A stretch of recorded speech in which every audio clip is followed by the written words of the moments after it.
200 kilos d'or, dont 150 lingots, c'est donc finalement le butin dérobé hier dans cette fonderie de Rieux-la-Pape. Les enquêteurs de la PJ ont estimé ce matin qu'il y en avait pour 5 millions d'euros. Le cours de l'or a beaucoup augmenté ces derniers temps. Cela pourrait expliquer la multiplication de ce type de vol, le troisième dans l'agglomération en quelques mois.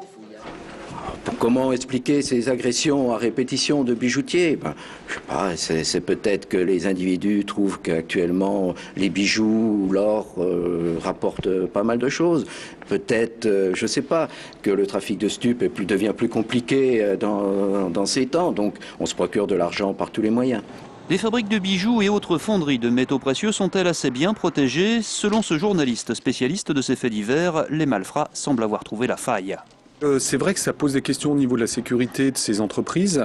Elles sont très bien protégées sur leur site, avec sans doute des caméras de surveillance, des systèmes de fermeture. Mais là, on a vraiment des malfaiteurs qui ont trouvé, enfin en tout cas qui cherchent les failles. Et là, la faille qu'ils ont trouvée, c'est un petit peu la prise d'otage. C'est-à-dire en menaçant un employé ou sa famille, ils arrivent à pénétrer à l'intérieur des locaux, ce qui est évidemment le plus difficile. Du côté des fabricants de bijoux lyonnais, c'est l'inquiétude et la colère. Ici, il y a des systèmes de sécurité, des barreaux aux fenêtres, mais cela n'a pas empêché un braquage dans le passé. Nous sommes désarmés parce qu'en fin de compte, nous subissons les violences, les enlèvements, les prises d'otages.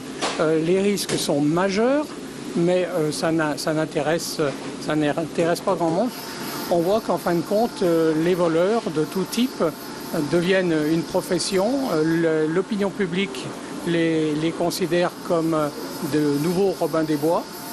On l'a vu à Lyon avec le détournement du fourgon. Eh bien, cette personne a la sympathie.